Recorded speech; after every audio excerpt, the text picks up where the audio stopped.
ほら、ルフィ、今一緒に海賊になる仲間を探してるんだ。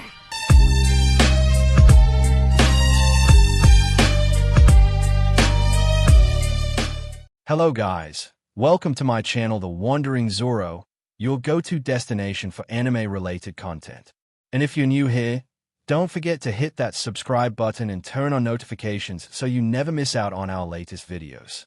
In today's video, we're going to be diving into part 1 of the series, What If Izuku Entered a Virtual Reality That Made Him Stronger? So be sure to stick around until the end, and let's get started. On a Monday morning, Izuku Midoriya had gotten out of class and was going towards a designer studio for some fixes to his costume. He was just walking along until he came to the door to the studio. He gulped and with a shaky hand reached for the handle. It was super slow and honestly painful to do, but when he grasped the handle, he shut his eyes waiting for it to happen.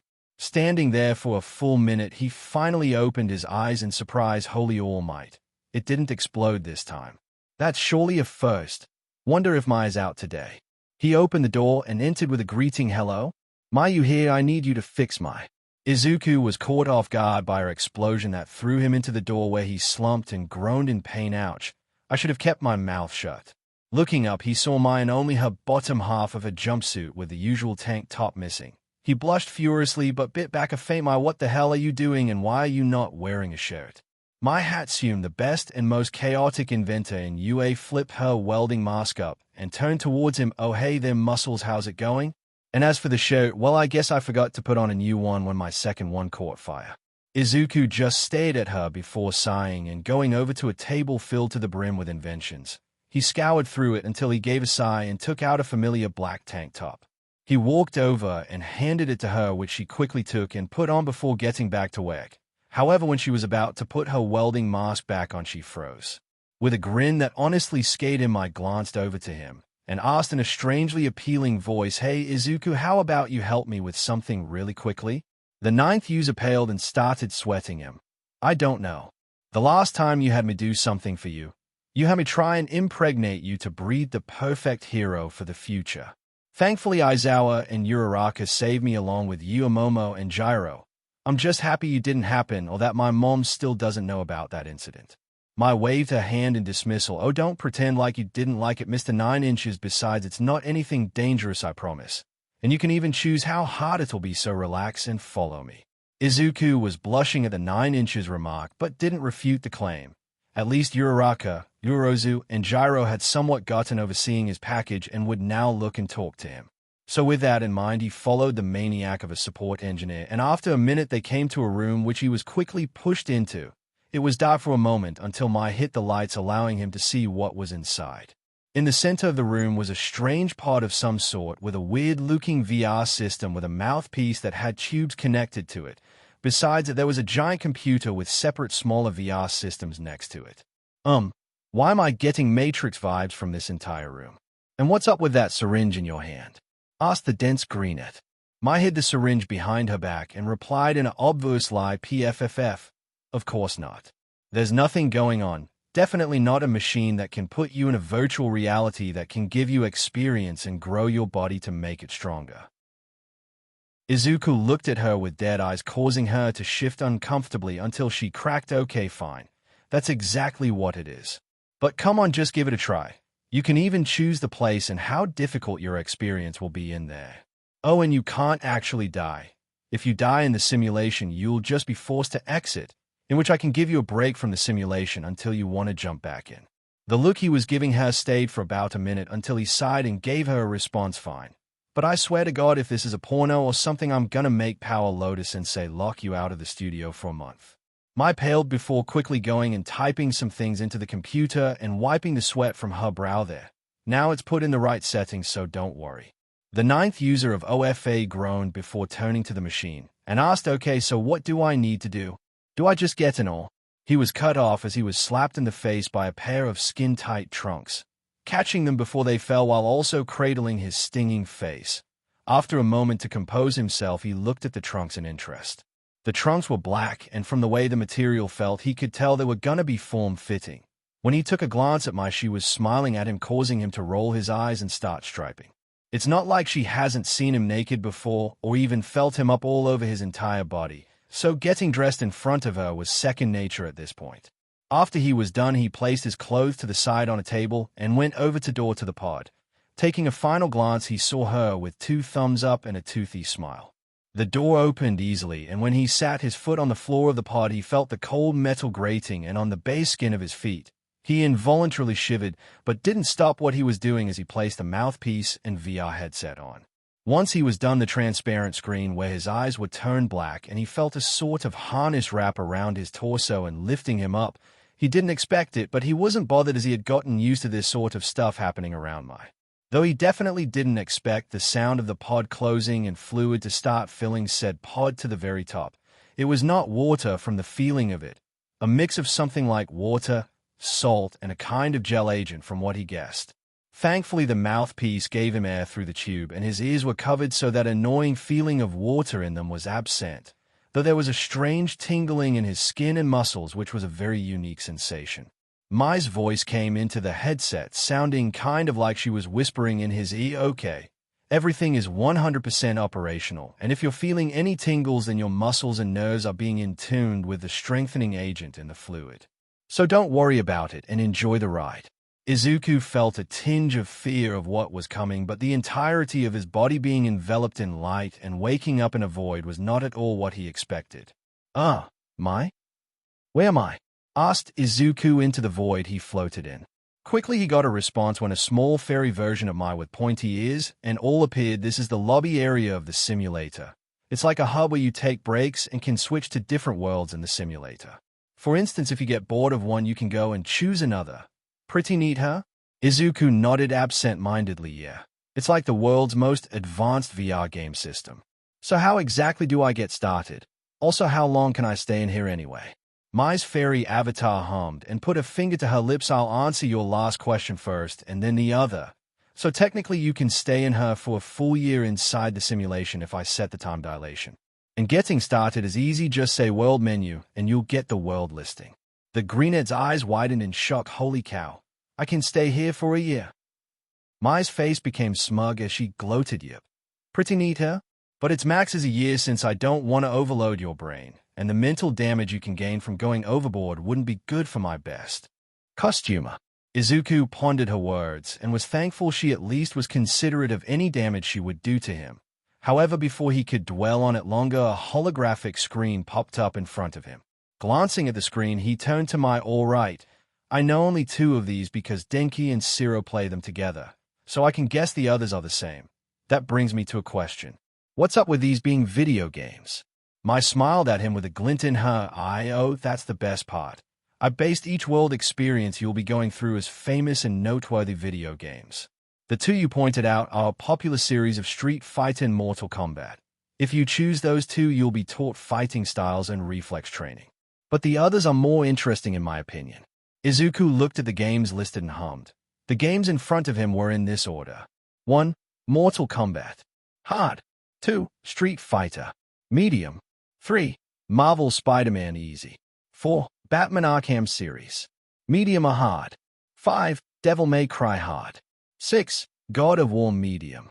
7. Fallout Hard. 8. Infamous Trilogy Easy. 9. Mass Effect Trilogy Very Hard. 10. Metro Trilogy Extremely Hard. 11. Assassin's Creed Hard. 12. Resident Evil Medium or Hard. It was quite the long list of games, some of which he hadn't heard of before, and couldn't help but ask, are these pre-Quirk era games? These would be a fortune if you have the originals. The pink-haired engineer shrugged. What can I say? I got good taste in games. All the new stuff is too dang boring and repetitive to me. I mean, FIFA 21-24 is literally the same game from over 100 years ago. The rant from Mai caused Izuku to laugh, but he couldn't deny she was right. Most games nowadays just don't have as much character as the old games of the past. With that in mind, he noticed the descriptions to the sides of the games. If the fact they said easy to very hard wasn't an indicator of how difficult they were, then he would be an idiot. But this brought on a final question. So if I pick something like the Metro Trilogy, then how hard will it actually be? Asked the greenet. Mai grimaced, which he immediately took notice of. Well, it's more on the experience you'll be going through and the mental aspect of it. Don't get me wrong, it's still really hard, but it's just that some of them are mentally challenging due to how they have you choose in ways that will challenge your morals. I'd recommend something easy, but if you decide to choose something hard, then please be careful. Take breaks if you need to. The worry in Mai's voice made him aware of just how serious this was, and he couldn't help but glance at the harder choices. On one hand, he could choose something easy for himself and get accustomed to the simulator. But on the other hand, he could push himself to be better for the safety of others. After pondering his choice, he came to one. It was stupid and probably would get him yelled at by his teachers and mother, but thankfully they weren't here to stop him. I want to choose the Metro Trilogy. He spoke blankly. The stunned, silent response from Mai was what met him, and only after a few seconds, as she composed herself somewhat, did she respond, "Are you sure about this, Izuku? I'll have to have you sign a consent form if you do and inform Nezu. There's no going back after this." Izuku had made his decision and wouldn't be budging on this. "I'll sign the papers. This is how I can save people. I'll push myself until I'm on my knees and dying if that's what it takes for me to save everyone. So please let me do this and set it for 1 year." There was a long silence until Mai sighed and responded, "Fine. I'm sending you the documents now, and I'm getting in contact with Nezu. You won't be starting until he comes and gives the A-OK, and that's not up for debate." Izuku gave a nod, and when the forms appeared in front of him like the other screen, he used his index finger to write his name on the screen. Once done, he waited 15 minutes until he heard the voice of his principal. "Midoriya, I see you've gotten yourself into more trouble as usual. Although this is definitely not what I expected from you of all people, especially on a Friday evening." "So the mouse god." Izuku gave a short chuckle. "Yeah. I didn't expect it either, but here I am. So have you heard everything from Mai?" Nezu gave a nod, and it was at this moment Izuku noticed that his principal had a unique avatar that was 6 feet tall and had the body of a normal human, yet had his normal mouse head from his actual body. The rat god gave a small smile and asked, "As long as you've agreed and signed the paper, then it's all right. But do be careful. From what young Hatsune has explained to me, this will mentally tax you as well as give your body growth in whatever you go through. So if you fight for a year there, your body will adapt on the outside world." The 9th user became curious about that last tidbit, but brushed it off as a bonus for this training. "It's all right, sir. I've signed the papers already and gave verbal consent. I'm ready to become a better hero, whatever the stakes." The principal stayed silent for a moment until he replied, "Then we'll see you on the outside. From what Hatsune has told me, it'll take 8 hours for us on the outside, so we'll be waiting for your return. I will stay here monitoring you along with Hatsune just in case you need help or if we need to take you out of the machine for any reason." Izuku gave one last nod before lifting his hand and pressing on Metro Trilogy. In a vortex of violet, he shifted and appeared in a new place. He appeared inside a world which he watching a screen that displayed the opening of the game. The cinematic played showing the character writing on a typewriter while narrating. "I was born in Moscow, but I remember nothing of that time. I was just an infant when the old world was destroyed in the flames of nuclear fire. I, along with 40,000 others, were saved by retreating to the metro stations deep under the city. Now, 20 years had passed, and going up into the embrace of an endless winter was left to a few brave souls. The metro was our home, and our fortress against the nightmarish mutants who roamed the tunnels. Still, we never gave up hope that we would return to the surface. But one day, a new threat appeared, and we found ourselves in a war to determine the very existence of our species. Continuing to watch and listen led him to see how the world was frozen over due to nuclear war and people had survived in the metro tunnels of Russia. It broke his heart to see people like that, but the reveal of mutant monsters shocked him out of it. When the intro cinematic ended, the world turned black, and he found himself in all sorts of gear with a helmet and gas mask. He was climbing a ladder going after another man dressed similarly to him. The man above him on the ladder spoke up in between ragged breath, "Hey, Artyom. When you left your whole station, did you ever think we'd end up in a place like this? Not knowing whether we were about to save our world or send it straight to hell." Izuku didn't know how to respond, but the man didn't seem to notice as they continued on, and the man continued talking. Izuku honestly felt strange.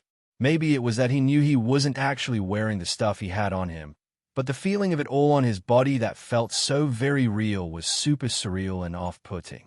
However, what made him almost freeze was when he felt the gun on his belt caused him to frown. He guessed he'd learn how to use a gun in the next year of him being here in this place. But he wasn't ready for the ladder to break apart as he was just about to climb up the last part. Thankfully, his companion who had already climbed up caught him and dragged him up. It felt so real. The fear of falling down and dying was something else. He'd gone through things like that before, like his fight with Shoto and Bakugo. But this was somehow worse. He felt powerless again without his quirk. He couldn't just get back up again with his increased durability anymore. He'd have to be more careful now. It wouldn't be easy, as he'd have to come to terms with being quirkless again, but he needed to be stronger. This was the beginning of his journey for the next year, and he wouldn't be giving up anytime soon just because of his own fear. Time skip a few hours. Mai had been keeping watch over Izuku's vitals for the past hour and wasn't sure what to expect. His heart rate would increase for less than a second and then calm itself. She knew it was from the adrenaline he was going through during his time in the game. But when she looked at the pod, she just couldn't stop herself from feeling anxious. This anxiety was due to the fact the pod was covered to imbue Izuku's body with the type of radiation that caused plants to grow. Now that wouldn't be a good thing normally, but with a growth agent in the fluid that filled his body tissue, it would make Izuku's muscles grow along with increased height and strengthen his bone density. But there were still some other more complex pieces in the pod to help his nerves and brain active. If pushed far enough, the green-haired young man could process things as fast as a supercomputer or faster. However, that was all in the long run and wasn't accounting for any unknowns, like how his mind would deal with the stressful situations he was in and how it could maybe develop into PTSD or depression. Even if the simulation wasn't real, the brain wouldn't know that from how real it felt and looked. In all, she was generally worried for his well-being and was anxious to see how he'd come out of the pod. The principal in a seat next to her glanced her direction for the 5th time in the last hour and was feeling the same as her, but kept his calm in the situation, knowing all they could do was monitor the situation and be ready to help when the time came. Nezu had taken a sip of his tea when a stray thought came to his mind, and he couldn't help but ask Miss Hatsune, would it be a problem to put Midoriya's point of view on the screen to see what he was doing? Mai stopped for a second to think it over and went to type into the computer. It took her no longer than 6 minutes of work until the screen turned on, showing that Izuku was in a tunnel exiting with a companion named Bourbon. Nezu looked at the screen and asked if this is in normal speed for us. Does that mean the simulation is going at a slower speed than anticipated? Mai shook her head no. I am using footage from 5 minutes ago, which would be a couple weeks for him. He's still on the way to a year inside the machine. We can just get tidbits of what he's doing from these clips we're currently watching. The principal hummed in approval. I see. This is quite nice. I wonder how his classmates would react. Well, that's for another time. I have to say, from the way he's sneaking around, has become quite good at stealth. Mai sighed in relief. Yes, he's doing very well. Even better than I could have expected, in all honesty. I'm just glad he's doing all right. Those mutants and human enemies are tough. They could unilive him easily with their numbers, yet he's doing quite well. It's honestly amazing. They stayed in silence as they watched Izuku sneak past mutants and humans alike. For now, it was just mutants due to the level he used to be on, but he progressed quickly through the entire level, impressing them at his progress. Mai and Nezu watched on as Izuku made more and more progress through clips while also checking his vitals occasionally. It took a few more hours, but Izuku finished the first Metro game, choosing to go with a good ending and spending about half a year inside of the game. After finishing the first Metro game, the second one started up and showed the pair how Izuku handled being in a more diverse game than the first one, with more enemies and different weapons and gear. But as they expected, Izuku went the route of not hurting as many people as he possibly could unless there was no other choice. From his journey start meeting Anna, whom I just so happened to change her character model to look like Momo Yorozu, to his travels to find the Little Dark One, and the last of his kind, Juyo, the fixed ending of the first game being the bad ending. Izuku had many challenges in this game, and even at one point took a break to communicate with Mai and Nezu. Mai? Nezu, do you read me? Came the voice of Izuku through the monitor. Mai jumped to her feet, pressing a few buttons before speaking into a microphone. Yes, Izuku, we read you. Are you all right? Izuku replied in a soft and tired voice. Yeah. I'm fine physically, but mentally that's better left unsaid for now. I've finished a lot of people in here, and even if they're not real, it sure feels like it. That's not without mentioning seeing innocent people die or dead already. There's also being betrayed like that by Pavel. It has all hit me pretty hard, but I'm pushing through.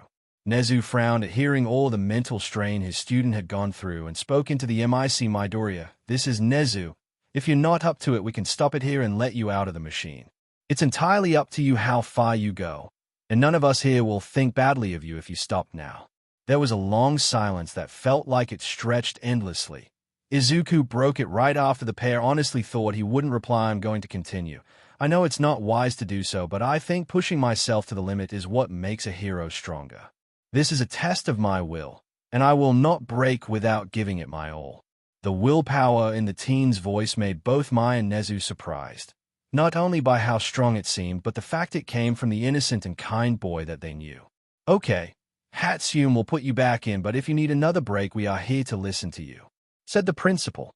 Izuku gave an affirmative hum and went back into the thick of it, going through the levels as best he could, and at the 2 a.m. mark finished the second game with a good ending once again. However, it was here that the machine beeped, informing them all that Izuku had spent up to a year inside the machine. The last game of the trilogy would have to wait, and they were all right with that and allowed the machine to undo the panels and the liquid to be drained. On seeing Izuku's newly enhanced body, Mai's mouth hung open and drool dripped from the corners like a waterfall, causing Nezu to nudge her leg to get a hold of herself. After the nudge, it took her a second, but she snapped out of it and wiped the drool from her face and went over to the machine as it opened, holding a towel to give to the green-haired boy, or man, since he had grown a considerable amount of height since first entering the machine, making him look older. Taking his first 2 steps, he faltered, almost falling forward if it wasn't for the timely intervention of Mai catching him. Izuku looking up at her tiredly, he spoke, "Hey, Mai?" Mai helped him stand and responded, "Yeah." Izuku's forehead grew a tick mark, and he asked with a hint of anger in his voice what was up with changing Anna's model into Momo-chan and having me go through with the in-game adult scene. More tick marks grew as Mai explained her reasoning. "Well, I thought it would be funny, and it would help you with finally getting over your shyness around girls." "But why Momo?" he exclaimed with a large blush, remembering the adult scene. Mai shrugged. "Well, it could have been me if you wanted, but I didn't have time to make my model just yet. And just so you know, any spouse you have in one of the games is going to be based off the girls or woman I know you like." Facepalming, Izuku groaned out, "Of course they are, because that's exactly something you would do." Mai smiled. "Yep, glad to know you know me so well." "That was sarcasm," said the greenette in a dead tone. However, Mai seemed to have stopped entirely as she inspected his body. When he looked down to where she was looking, he noticed a few bullet-wound scars from when he was in the Metro game. "Didn't you say all I'd gain was muscle and increased reflexes?" he asked while rubbing the scars that weren't there when he came into the lab earlier today. Mai inspected the marks with her quirk, seeing they were only skin deep. "It seems some of the feedback for the muscle growth also formed scars on your skin where you got hurt in the game." "How fascinating. I'll try and fix that, but for now, if you go inside the game, these scars will start showing up on your body and sadly will be permanent." Izuku took a moment to take in this new information, but when he did, he couldn't help but sigh. "Well, it's no big deal. I already have some scars, so a few more don't matter that much to me. Oh hey, there's that one stab scar I got in the first game." He touched his side and started noticing more small scars that he didn't notice until looking closer at his body. All the while, Nezu hummed in thought, "I wonder what percentage he can use one for all safely now. How much did the machine impact his growth, and how much more can he grow from here?" Time skip. It has been a couple hours since Izuku got out of the machine and had been checked up on by a furious recovery girl who was super ticked off by being woken up so early in the morning, and by what the green-haired teen made his body and mind go through. The amount of curse words she listed off while telling him how dumb he was would have made a veteran sailor proud. But he wasn't the only one chewed out, as Nezu and Mai got the same treatment. By the end of it all, Izuku had gone back to his dorms around 3 a.m. and fell asleep on his bed that now was too small for his grown body. But he made it work and went to sleep all right. Around 7:45 a.m. the next morning was when he had woken up by the sound of knocking at his door and the voice of the class vice president, "Midoriya-kun, breakfast is ready." Grunting as he sat up and popped his joints, he got up and responded back, "Thanks, Momo-chan, I'll be right down." What he didn't notice was how he accidentally used his nickname for Momo when she was in the Metro game, causing the poor girl's heart to jump out of her chest and small hearts to form in her eyes. She couldn't help but whisper dreamily as she walked off downstairs, "He called me Momo-chan." Meanwhile, Izuku took a shower and got dressed in what used to be baggy clothes that now barely fit him. When he looked in the mirror, he deadpanned, looking similar to his homeroom teacher Aizawa. "I'm gonna have to go shopping, aren't I?"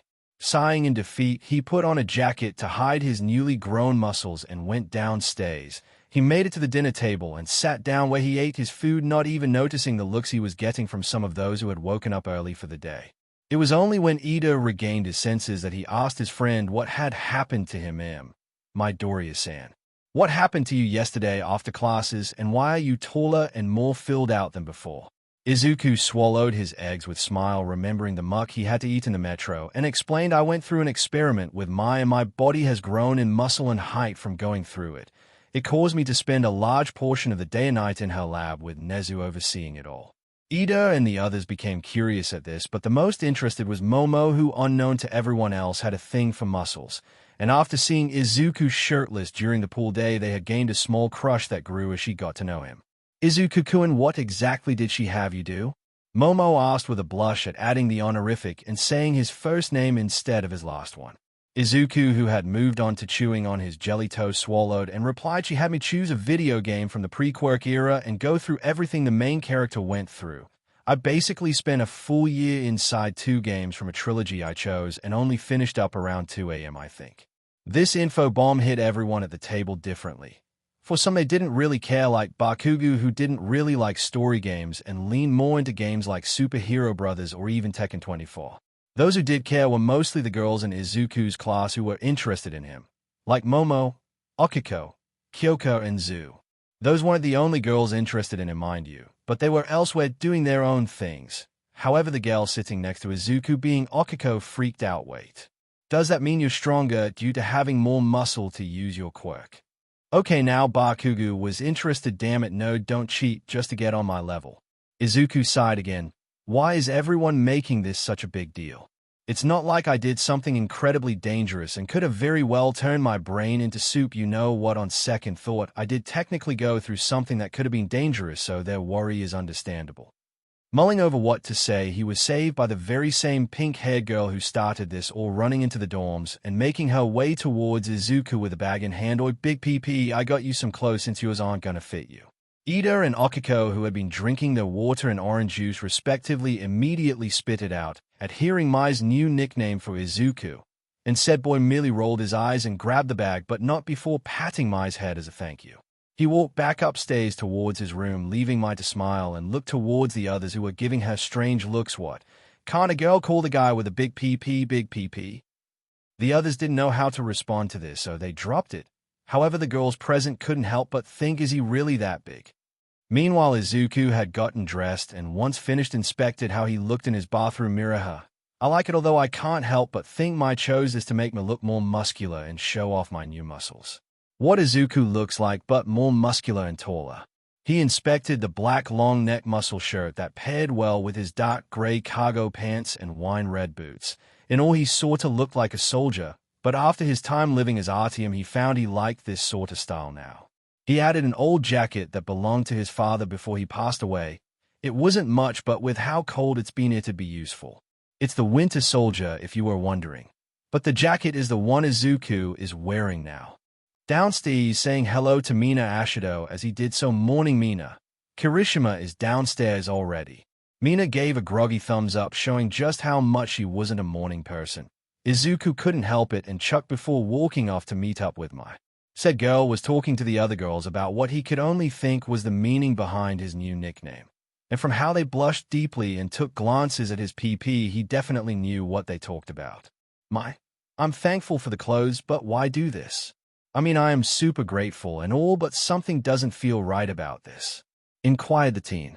Mai's inability to look him in the eye, as she explained, made Izuku even more untrusting. Well, I sorta talked to Nezu and we agreed you should test out your new max strength. I mean, that's okay, and I actually planned on doing that, but what's the catch?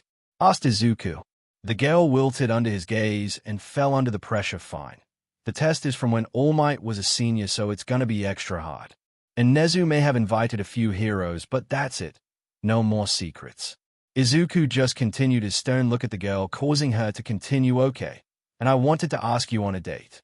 Smiling, Izuku patted her head again. See, was that so hard? Blushing, Mai responded meekly, no. Now can we go and meet up with Nezu? We're gonna be late if we don't leave now. Izuku nodded, grabbing her hand as they walked out the double doors, accidentally leaving a group of amused and jealous teens behind.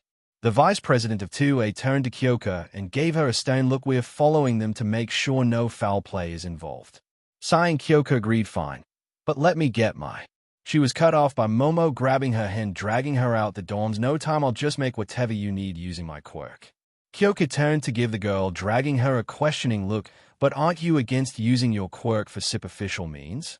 Not even giving that comment much thought, Momo responded back. When it comes to making Izuku my man, nothing's superficial. Deadpanning at the tall girl, Kyoka could only think she does remember we agreed to share him, right? Time skip. Izuku and Mai made their way to a fake city where they were to meet up with Nezu and those he invited. It took them a while of walking, but they made it eventually. On seeing the two students, Nezu greeted them. You're finally here. Now we can get this show on the road. But first, let me introduce you to the head woman leading the Public Safety Commission, Tsunade Senju, and her assistant, Lady Nagant, also known as Kainatsu Tsumi. Tsunade Senju was a tall, busty woman with long blonde hair in 2 braids that went down her back, and Kaina was a slightly shorter woman with short purple hair with pink highlights and a serious professional aura around her. How they both look. Izuku and Mai greeted the 2 women with a bow, and the woman greeted back. After which Tsunade spoke, so you're the kid who went through the video game experiment, right? The green-haired boy nodded, making Tsunade smile. Well, it's good to meet you, kid. And I'm looking forward to your demonstration of skill and strength. Izuku blushed a little at the praise, but noticeably less than he used to. From his time with the Momo look-alike inside the game and all the stuff he had gone through, he wasn't as emotional or embarrassed as before. Thank you. I hope to impress and see just how much I've improved from my time inside the simulation. At this, Kaina stepped up and raised a briefcase. She opened it up and took out a rifle made from power loaded to not hurt Izuku when undergoing her personal test for him. I will be your opponent for the fighting portion of your test. We aim to test your reflexes and general battle tactics in this fight. Don't worry though, as this rifle is made by power loader and only shoots an advanced foam bullet, so I won't be hurting you. The 9th user of 1 for all nodded at the given information and looked to Mai. Did you bring my suit, or am I going to do this test in my current clothes? Mai shook her head. Sorry. I sort of forgot with how excited I got about seeing your new limits. So in other words, you're gonna have to use your undershirt for the time being. But if it makes you feel better, I can hold your jacket for you. Sighing again, he nodded and took the jacket off and handing it to Mai, who in turn took it and put it on herself, making Izuku deadpan. Did you forget to get my costume on purpose just so that I would give you my jacket? Maybe. But that doesn't matter now. You got a pro hero to fight, so go. Show. She pushed him forward with a blush at being caught in the act. Izuku rolled his eyes at his personal support gear technician and went over to a spot a little bit away from Nagant for their fight. All the while he analyzed her and what he knew of her. Lady Nagant, a master sharpshooter and marksman whose quirk makes her deadly efficient and a real threat to whoever is against her. In other words, I need to be perfect, for any mistake could cost me the fight. Man, Nezu sure knows how to test a guy. I give him that. Were the thoughts of the teen boy. Across from him now was Nagant, inspecting him like a hawk. Her hands were relaxed, showing just how professional she was, and even more so was the lucid yet ready fighting stance she was in. Yeah, this was gonna be a though fight, and everyone there knew it no more than Izuku himself, but just because he was going against hard odd didn't mean he would back down. After all, he never backed down before, and he wouldn't start now. So with resolve, he stood his ground, ready for the fight to start. And by the look in Kaina's eyes, his resolve seemed to have impressed her. Tsunade, who was on the sidelines, was much the same and looked forward to the fight. In a few moments, Izuku would be tested and his progress challenged, but for some reason he couldn't help but form a smirk and shout in his head, "Bring it on." Before Izuku and Kaina could start fighting, a soft cough came from the side, making everyone turn to see Nezu with a raised eyebrow. On seeing he had all of their attention, he spoke. You all do know we have to do the physical test first before he fights, so we get accurate readings, right?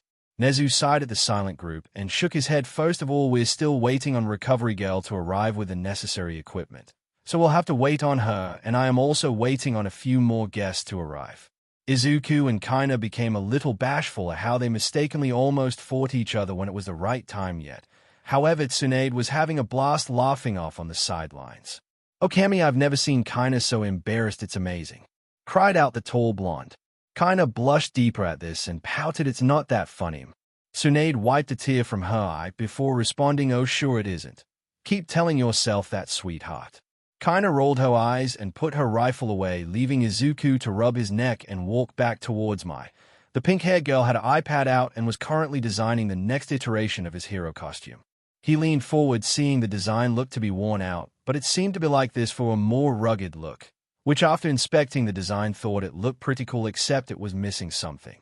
Something like this, but without the scarf for now. He continued to look at it until he asked, "Can you add a filter component to my mask so gas and other air toxins won't affect me?" Mai looked up with a raised eyebrow. "Why are you asking that? It already has a filter in it." "Wait, what? Why didn't you mention that sooner?" Izuku said with an irritated tone. Mai shrugged. "I put it inside the pamphlet with all the knowledge you needed for your suit and equipment. Didn't you read it?" Izuku blinked and thought, "Pamphlet? I don't remember a pamphlet." "Oh, don't tell me. Mai, are you talking about the 100-page book that came with my suit?" "Maybe," was all the machine junkie could say. Izuku grabbed the bridge of his nose and breathed in deeply to calm his irritation. After calming down a bit, he opened his eyes and spoke. "All right, that's in the past, so it's fine. So how about I put in more of my wants for my gear, or do you think it's wiser for me to wait until I play more games so that I know what exactly I want later on?" Mai's eyes gleamed, and she giggled happily. "Oh, forget about waiting. I want your ideas now. So give them to me." The ninth user sweat dropped, but did just what she wanted, giving his input and ideas that he got from his time inside the Metro games, one of which was a way to tell if he was obscured by shadows or not so that he could hide better. He also wanted a lighter like the one from the game in the shape of a 12.7mm bullet. He had seen how useful a lighter could be, and he was sure he wouldn't be caught without one. And Mai, being the genius she was, designed it to be electric and fluid-powered just in case he ran out of lighter fluid. And another addition would be the microphone built in if he needed to record something secretly. He didn't know what else to ask for, so he said he was all right with that for now. Knowing he would have more things in the future, he and Mai stopped only for Izuku to realize what was missing when the other guest arrived. "Oi, brat, I hear you've improved. You better have, since I don't want to leave my home for nothing," said the old hero known as Gran Torino. And to his sides were Toshina Yagi, and to Izuku's surprise, the new number 5 Miko and her friend the number 10 hero Ryukyu. Izuku leaned into Mai and whispered something only she could hear, gaining a nod in response as Mai went back to work on her designs. Izuku, finally noticing the two women, would have fanboyed at seeing them in the past. But the new Izuku was different. Better even, that's why he squeaked like a chipmunk. Okay, maybe he wasn't that different, but he was getting there. "Holy cow, it's Miko and Ryukyu," cheered the hero fanboy. Miko snorted at the teen and turned to her longtime best friend. "And you said we weren't gonna have a good time. I find this pretty amusing already, and we just got here." "What Miko looks like?" Ryako sighed. "Well, when being told we'd be watching a student with potential usually is pretty boring. But to see the Public Safety Commission President and Lady Nagant here along with Torino-san and All Might, I can hardly disagree with you." "What Ryukyu looks like?" "Also, a Mono 44 does some great NSFW mod. If you're interested, go look up his stuff." The draconic woman turned back to look at the group, but her eyes stayed on Izuku, inspecting him with a critical eye, and she could say he was definitely a cute guy. Although his muscles were very developed, which didn't mesh with such a cute face in her opinion, yet she could hardly say she didn't like what she was seeing. Unbeknownst to Ryako, her best friend since high school, Rumi Usajima, was thinking similar to her.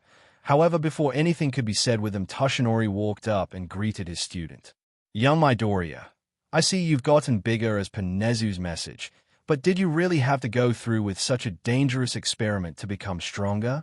Toshinori said with a hint of worry that wasn't missed by anyone. Izuku rubbed the back of his neck for a second before replying, "I did All Might, sensei. Villains are getting stronger and stronger with no signs of stopping anytime soon. As an up-and-coming hero and your student, I can't very well stand by and do nothing while they continue to get stronger while I grow at a snail's pace." Toshinori sighed at hearing this. It was like looking into a mirror back into his early days, back when he was rushing to get stronger to avenge his master and become the symbol of peace he was known for today. "I can understand where you're coming from, young man, but rushing progress will just make you sloppy and need to train to adjust to said progress. And that's not mentioning the effects of such rush progression on your teenage body. There could be after effects that neither you or Hatsume know about." At hearing this, Izuku looked down, understanding the worry his master was having for him. Yet he was also a little amused at how much of a better teacher All Might had become since first meeting him. "I get it, sensei. But we both know time isn't exactly on our side with such a great evil approaching. So I must use my time to get as strong as I can no matter what, so that when the time comes to fight that evil I won't fail," Izuku said with conviction. The two stayed each other down for a solid moment, both understanding that the great evil Izuku was speaking of was all for one. That was until the blonde man sighed and rubbed his temples. "You know, you're a little too much like me sometimes, Midoriya." Izuku just smiled. "Thank you for the compliment, All Might Sensei." Gran Torino, who had been listening at this point, rolled his eyes. "He means that in a bad way, kid. You've gained his stupid sense of protecting others no matter what it takes, and that can be a very destructive lifestyle." Glancing over to his other teacher, Izuku shrugged. "Maybe it is, but I can't change who I am now, can I?" Torino laughed at this and smirked. "Well, since your testing equipment is here, how about you get to testing already? My bones ain't gonna let me stand here forever, you know." Izuku nodded at this and looked over to the test equipment that had been dropped off thanks to a couple robots that appeared to be like the ones from the entrance exams and the sports festival. However, these looked to be repurposed and had the logo of the support department, but pink. The ninth user of One for All couldn't help but look at my who in turn looked at him and shrugged. "What? So I needed some help moving my heavier babies and found these things in the scrap pile due to being destroyed during the entrance exam and stuff. I couldn't very well just leave them to rot there or Kami forbid be turned into sheet metal." Izuku just deadpanned before rolling his eyes and walking over to the first machine. It appeared to be a heavy-duty hydraulic press of some sort with a thick metal plate on the press part. He glanced over to Nezu, who explained what it was going to be used for. "This is the strength test machine. It uses pressure to see how much someone with a strength quirk can withstand. This particular one was used by Yagi in his prime and maxed out at around 5,600 tons, and no one has reached past that since he did it all those years ago. The only thing Izuku could say to that is a simple hell." Nezu chuckled at this along with a few others. Mako, wanting to stir the pot, said aloud a challenge of sorts. "Hey kid, my record on that thing is 967 tons. If you somehow beat that, I'll give you a sloppy kiss. So what do YA say you in?" The green-haired teen blushed, but thought the challenge over. It's not like he cared if he did it or not, but he was also curious about what he'd have to do if he wasn't able to do it. "What happens if I don't get past that?" Rumi shrugged. "Well, I don't got anything as of yet in mind. So how about a favor that I can redeem later?" Izuku hummed in thought with his chin held by his right hand. It didn't sound unreasonable, and Mako is a pro hero, so whatever the favor is, it probably won't be that bad. So with that, he agreed. "Sure, I accept, but before that, Nezu, I'm assuming you want to test my progress on how much of my quirk I can now channel throughout my body, correct?" The rat god grinned bigger, causing a few to gulp. "Yes, that is correct. I'm glad to see your intelligent mind has not dwindled at all since your time in the machine. Now how about you start? I'll write down your percentage, so go right ahead and begin." The ninth user gave a nod and closed his eyes while inhaling deeply through his nose, making sure to exhale out his mouth. As he grasped the energy of One for All, he made it flow through his body, making small sparks to appear, and he gradually upped the percentage of power. He started slow, going from 1% to 5%, then 10%, and finally his old max, which used to be 15%, yet he continued to raise it, going up to 20%. Yet to his surprise, he didn't feel any discomfort or pain, so he gulped and went higher. The audience watched as Izuku's form was shrouded in energy and electricity, yet it seemed to only get stronger as they waited, making a few shocked by the sheer pressure they were feeling in his mere presence. Izuku didn't notice, however, and just continued powering up, his muscles becoming saturated with the energy of One for All, and at around 30% he started feeling strange. It was like when he was using 100% but without the pain, so he could finally understand the full feeling of power he was using. But he didn't stop at 30% and went on to 40% and then finally to 45%, which started to strain him a little. He opened his eyes knowing this was his new limit, and to his surprise everyone was looking at him shocked. Is something the matter?" he asked, interested in why they looked at him this way. It was only when my recompose herself did she speak. "Big PP, you're releasing a pressure or presence of power. It's kinda comforting yet also scary due to how intense it is." Izuku grimaced at the nickname as the other woman raised an eyebrow at the two, looking back and forth between them, each of the woman minus recovery girl wondering why Mike called Izuku such a thing and sort of wondering if it was true or not. Nezu, seeing things were heading to get out of hand, cleared his throat and everyone turned to look at him. Once everyone was paying attention, he turned to Izuku and asked, "Okay, Midoriya, What was your old percentage and what's your new one?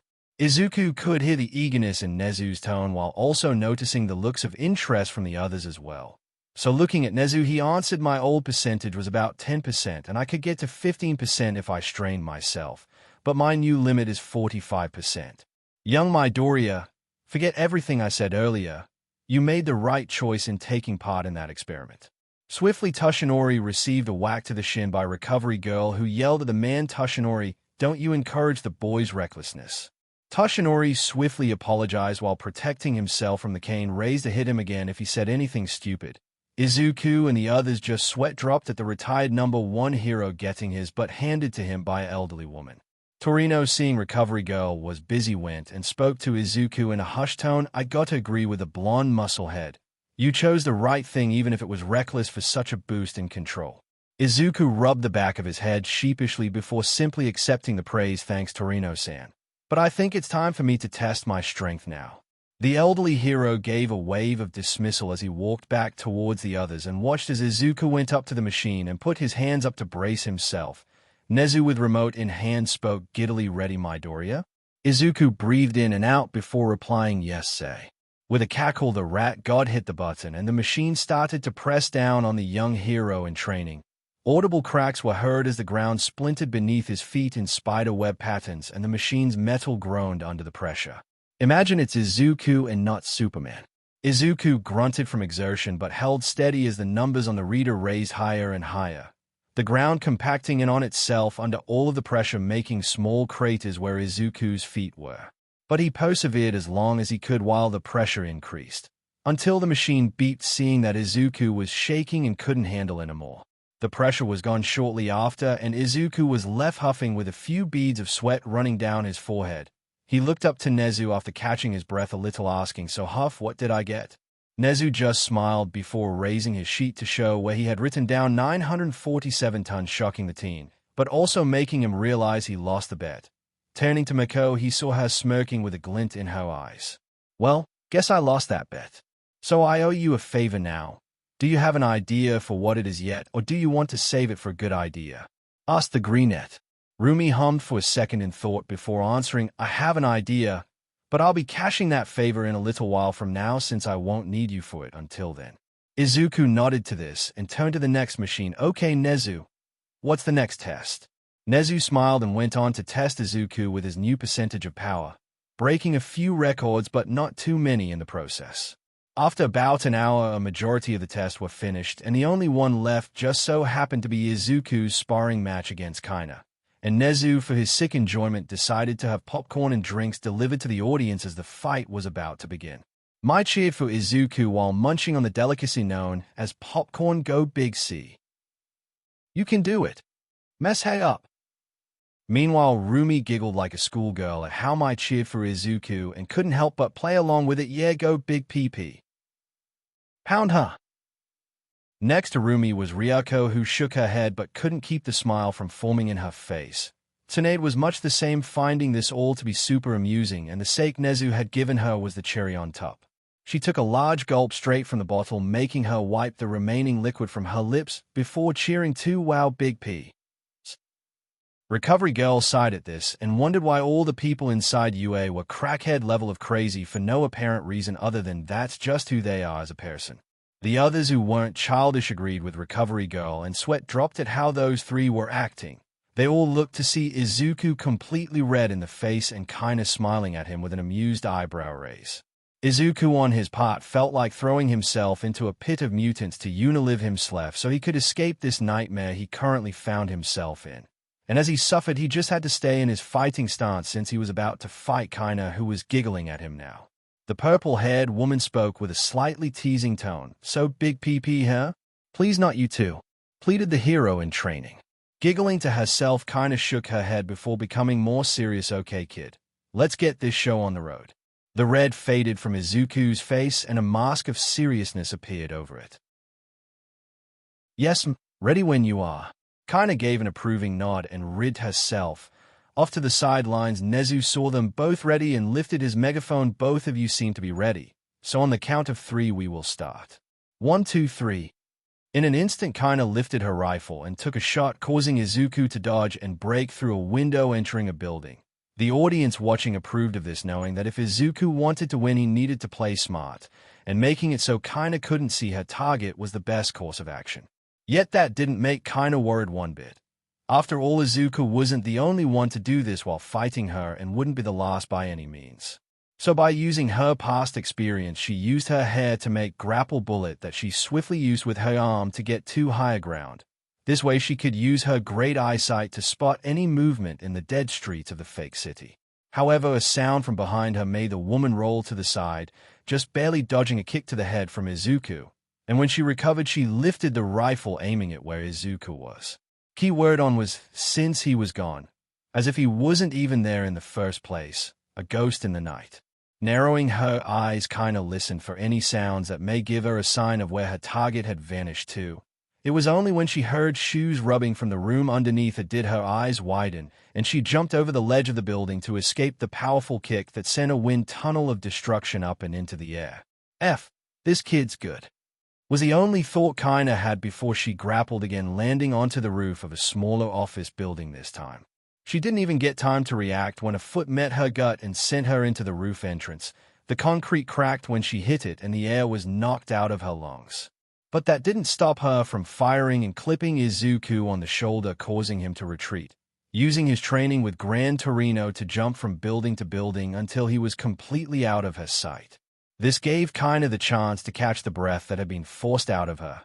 Yet she knew she couldn't stand still since Izuku could attack from underneath her again, so she ran, entering through the rooftop access point she had been launched into just now. She knew Izuku wouldn't cave a building in on her, so she used that to her advantage, running through the corridors with her weapon ready for wherever the teen would come from. It was when she ran through the fourth corridor that he attacked, but this time she was ready. She trained her rifle on him as he bounced as much as he could in the cramped space. However, there was simply not enough room, causing him to get shot in the leg, causing him to decrease his speed due to the pain, yet just dodged the shot to his chest by tilting his body barely a few inches out of the way of the bullet. This one miss caused Kaina to pale, since Izuku was now in range of her and she still had to pull the loading bolt back before she could fire again. So in other words, she was messed up. Her last words were a quiet trash. Izuku's fist met Kiana's chin, but due to the momentum he was going at, he had knocked the sniper out cold and fell on top of her unconscious body in quite the precarious position, with his knee in between her thighs and his chest pressed against hers. With those watching, the now tipsy Tsunade cheered at the sight of her assistant with a good-looking young man on top of her. "Oh, Kaina, I didn't know you liked young men such as Big PP. Call me when the wedding happens." Everyone's sweat dropped at the woman and thought in unison, this is the woman in charge of all the heroes in Japan. But not far from them, watching the holographic screen, were the stalkers, also known as Momo Yorozu and Kyokujiro, who had been recording the entire thing but were now jealous of the woman underneath Izuku's toned and newly grown body. "It should have been me, not her. It's not fair," thought both of the girls while killing intent oozed off of them. Back with Izuku, the teen groaned and lifted himself from Kiana's body, unconsciously noticing how large her racks were after being pressed against them, and now getting a closer look. He also noticed how she smelled of apples and cinnamon. But shaking himself from his trance, he sat up and started to think. Wait, if I can fight a strong hero such as Lady Nagant with only 45%, then just how strong will I become if I go back into the machine? And what would happen if I go past 100% and grow stronger than that? Izuku's train of thought was interrupted, however, as a groan came from the unconscious woman. "Okay, enough thinking about that stuff. I need to get her to Recovery Girl." He lifted the woman up in a bridal style and exited the building and powered up one for all to run back towards the others. Izuku arrived back to the entrance of the fake city where the group was at and sat Kaina in front of Recovery Girl. The elderly woman in turn healed Kaina with her quirk, causing the heroine to awaken but immediately groan in exhaustion. "God, I hate that part of your quirk," Kaina said weakly. Recovery Girl just rolled her eyes at this. "You could always just not get hurt, you know." Kaina gave a fake laugh. "And miss out on seeing you every now and again. Fat chance, Grandma, I actually like your company compared to a certain blonde." Tsunade scowled at this. "Hey, I'm not that bad." Kaina just deadpanned at her boss. "And how many times have I stopped you from drinking as you worked this week?" Tsunade stopped scowling and looked away sheepishly with a blush while not returning her assistant's gaze. Kaina at seeing this smirked and sat up. She looked up at Izuku and smiled. Nice work out there, kid. Still a little rough around the edges, but I bet you'll become a top-ranking hero in the future if not the best in the world. Izuku smiled back with his 100-watt smile. Thank you for the compliment, Kaina-san.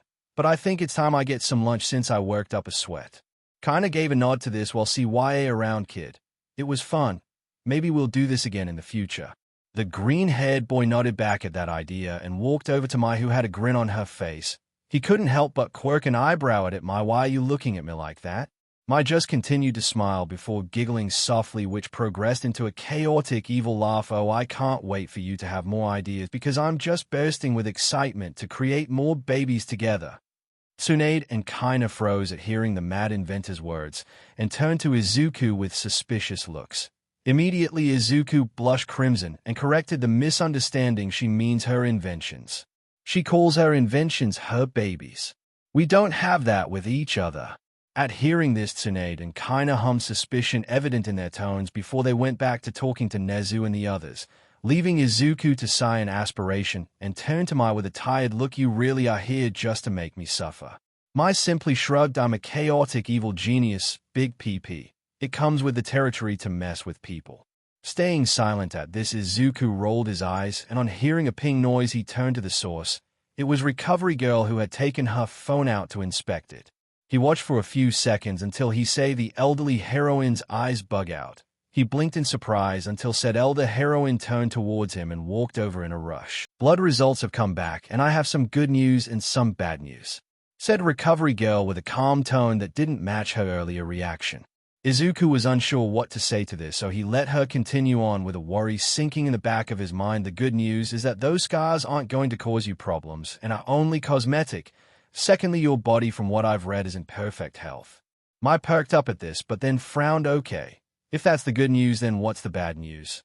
Recovery Girl grimaced before looking back at her phone and the results on it. Well, from the results I am reading off of, I can say you're perfectly healthy, if not more so than any 17-year-old I've seen. Izuku frowned at hearing this, like as if something in that sentence wasn't right, and it took him a few moments of thinking to understand the bad news, but he still didn't say it aloud due to the absurdity of it. That was until Nezu spoke up. You're saying young Midoriya here aged a full year while in the machine. Am I correct on making this assumption? This got everyone to understand the situation, and Mai immediately became frozen in shock and horror. This wasn't meant to happen, and she worried that it was all her fault. That shouldn't be possible. The fluid solution should have only grown the muscles, not age him up.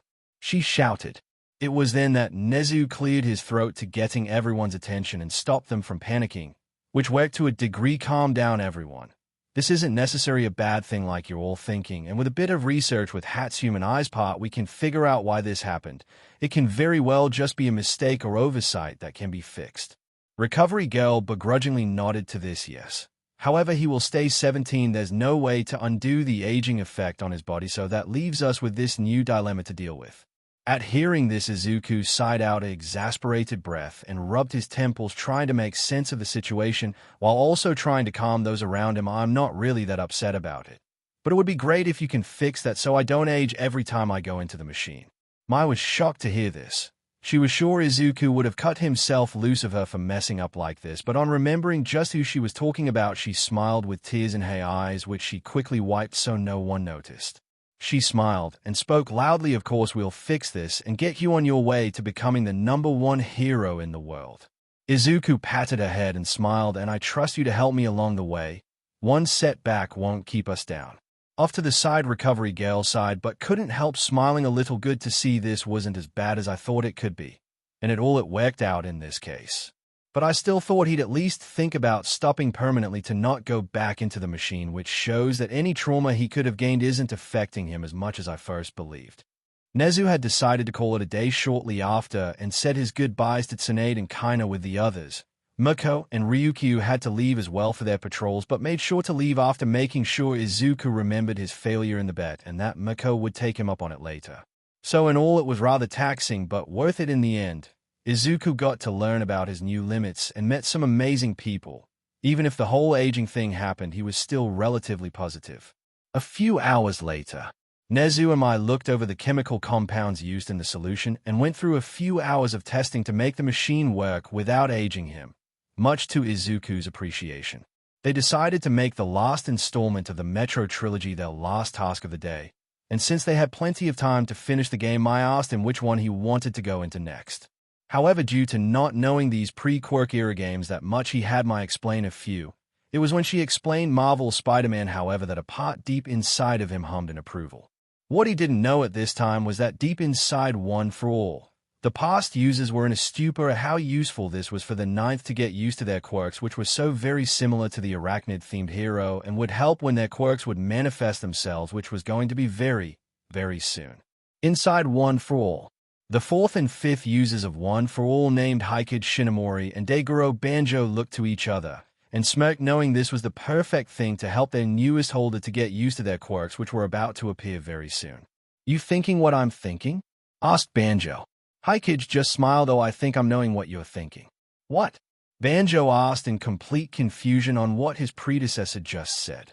Meanwhile, behind the two sat the other users of One for All, who all facepalmed at the strange relationship the two had. However, even they agreed this would be perfect for them, as this would progress the Ninth by leaps and bounds. It also helped that some of the games mentioned were the favorites of the first user, Yoichi Shigaraki. He pumped his fist in the air at hearing the Arkham series had a new installment a little after he died, and that it was mentioned along with the infamous trilogy. The only one who was just as excited as the first about these games was the seventh user, Nana Shimaya, who saw great practice in these two for the unique hover ability used in the infamous games and the glide that Batman used in the Arkham games. Both would help the Ninth with getting used to keeping his center of gravity straight and are shifting it how he needed, causing the woman to smirk like a certain purple-haired dummy heroine. So to sum it up, this was going to be a lot easier for the Ninth than they thought possible, and it was all thanks to one maniac pink-haired machine-crazed woman who tended to explode more often than not. Back with Izuku. After finishing up the testing and starting up the last Metro game, Izuku breezed through it, the new mechanics being nice but not enough to change how Izuku played by much. Sure, the whole sleeping to advance the time of day was a little weird at first, but he got used to it and made it a useful tool for setting the day to night and using stealth tactics to not fight if necessary. And the map was a godsend, since sometimes in the past he would get lost and needed to use his compass to get back on track. But it also helped in getting collectible for the small side quest he would do for the people on the train inside the game. From getting a teddy bear from a flying mutant's nest or a guitar, he found he did them all when he was asked to help. It was after all in his nature to help. The only really stressful moments for him were when he had to fight the mutant bear and sneak through the children of the forest level. Not getting spotted was a lot harder than he thought it'd be, and fighting a giant bear with only so much equipment was rough and tested his tenacity. But by the end of it all, Izuku retrieved the cure for Momo Anna and survived getting a blood fusion that saved his life, which was the good ending. He wouldn't lie, though, in saying he cried at the death of Momo's Anna's father. He had spent more than a year with the man, and in the end he respected his sacrifice to save him. On getting out of the machine the second time, Izuku noticed a few more scars, but gave them no mind. Mai had said they were still trying to fix that, and he trusted her and Nezu to do so. But until then, he'd preserve her and continue to gain strength.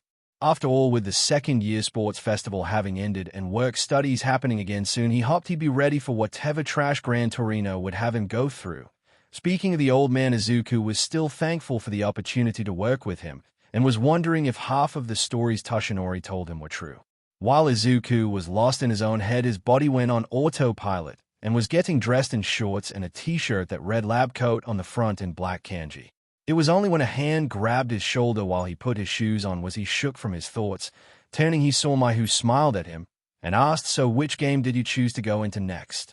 Izuku smiled and responded, "I was thinking Marvel Spider-Man would be a good one. Not only will it help with my strength, but also flexibility training and working in an urban environment." Mai nodded along to the reasoning and smiled, "Sure, that'll work. And I already have the female model finished for the simulation, so we're all set for tomorrow." Izuku raised an eyebrow at this female Mai. "Don't put any more of my classmates in the games." The pink inventor rolled her eyes. Don't be like that. I'm sure you'll enjoy being with a Gravity Girl and one of the cats in this one." The ninth user groaned but didn't deny the claims. After all, as long as he didn't bet all of his female classmates, he'd be fine, and hopefully Mai doesn't get any ideas about his male classmates either. He didn't swing that way. Fine, I guess, but don't go overboard with the power you hold while I'm in the machine, Mai. Mai just continued to smile as if she didn't hear him and started pushing him out of the lab. Sure, whatever, now go back to your dorms or something. I got those babies you mentioned to start working on along with your new suit design. And with that, he was kicked out and stood outside of the support course doors. And since he didn't have much to do, he decided to just go hang out at the dorms for a bit. The walk wasn't that long, and when he entered through the dorm doors, he was met by the majority of the guys. And for some reason, there was none of the girls in sight. Yo, Midoriya, bro. We got a question for YA. Shouted the red-headed Kirishima, although Izuku could have sworn he saw red dye in the boys' bathroom sink, so he may not be a natural redhead. What's up, Kirishima? Asked Izuku. The green-haired young man went over to the couches and sat between Kirishima and Denki. The TV wasn't on, so he found it weird for them to just be hanging out with it in for background noise, but he pushed his thoughts aside for the moment to relax. Denki Kaminari spoke up instead of Kirishima and patted the greenette's shoulder. We got a question that we want to hear your opinion on. We've all said what we think, but want to know your take on it. Okay, now things were seeming too strange for it not to be a trap or something. But Izuku didn't have anything to get him out of this, so he had no choice but to play along. Alright, then what's the question? Denki smiled and looked at the other guys before turning back to Izuku. The question is simple. What type of girl do you like? Excuse me? Asked Izuku, not at all thinking this was where this was going. He half expected Bakugo to lunge out from nowhere to attack him. Mineta came from the side and spoke, getting his attention. To put it simply, we all are straight, gay. So that leaves you, and we all pretty much think you're straight besides Kirishima and Denki. So we were trying to see what you were and who you're interested in. Izuku stayed in surprise before glancing between Kirishima and Denki. Why do you two think I was gay? Denki deflated and handed Mineta 100 yen. Oh man, I could have sworn you were gay. Especially after how many years you've been around Bakugo without kicking his butt for insulting you for so long. Izuku didn't want to comment on that as it was utterly ridiculous. I'm not even going to say how stupid that is. But whatever. Yeah, I'm straight. And as for who's my type, I'm not sure I could say. At this, Zero jumped in. Don't be like that, man. It's totally fine. Here, I'll give an example of the type of woman I like. I want to date a nice Hispanic girl who likes to relax and groove with me. Now your turn. With a blush forming on his face, Izuku saw his friends giving him supportive looks. He let out a sigh and spoke. It's not that I don't want to answer. It's just, how can you say you like a certain type of girl? From all the girls I've met since joining UA, they all have amazing personalities and aspect that make them all unique in their own way. Okay, but like, are tall chicks your thing or something? Asked Denki, who was quickly scolded by Ida. Kaminari-ku, and that is beside the point of the main question. Denki rolled his eyes. Yeah, but still. I'm interested in what he finds attractive in a woman, like height, hair color, or even just general personality. Ida stopped chopping the air and rubbed his chin. That is acceptable. He turned back to Izuku with the others doing the same. With all those eyes on him, the green-haired young man sighed, thinking he was finished, but apparently wasn't. Fine. So first of all, I guess I'm attracted to Gyro. The whole punk look is pretty attractive, and if she went full punk with black eyeliner and lipstick along with wearing fishnets, it would be pretty dang hot. But then I'm also into Momo, who had a mature demeanor and is tall, which is also attractive to me. Then there's those like Miko who are short, tanned, have muscles and scars, which are really hot. But what about woman like Toru, who is mainly personality? Well, I can definitely see myself dating her, so mumble. And we lost him. But it's cool to see he's into multiple types of women for more than just looks. Yet that does make me wonder what he doesn't find attractive, said Sato, who took a bite of a cupcake. The guys nodded to this and just tried to listen to Izuku, but only recognized names like Momo, Gyro, Uraraka, Mai, Toru, Mina, Miko, Midnight, Pony, Setsuna, Kendo, and quite a few more. Meanwhile, in Momo's room, the girls inside the room were blushing hard, but none more than Kyoka Gyro, who had been next to the sound device that Momo had created to listen in on the guys' conversation. Green likes me like that, yelled the punk girl. Mina laughed maniacally with Setsuna. You're right, he does. He wants some of that tomboy pu. Momo covered the pink-skinned girl's mouth before she could continue. Don't say such vulgar things, Ashido. Besides, I remember hearing him say your name in his mumbles as well. The alien queen shrugged. I remember, and I'm flattered. But right now I want to focus on getting as much fun out of teasing you girls as possible, so a mental freakout can wait. Kyoka grumbled at this and turned to see Zu dragging Uraraka back to the land of the living, also called the ground, since she had been floating just a few seconds ago while emitting a low-pitched screech. Green mentioned me before Momo or even Uraraka.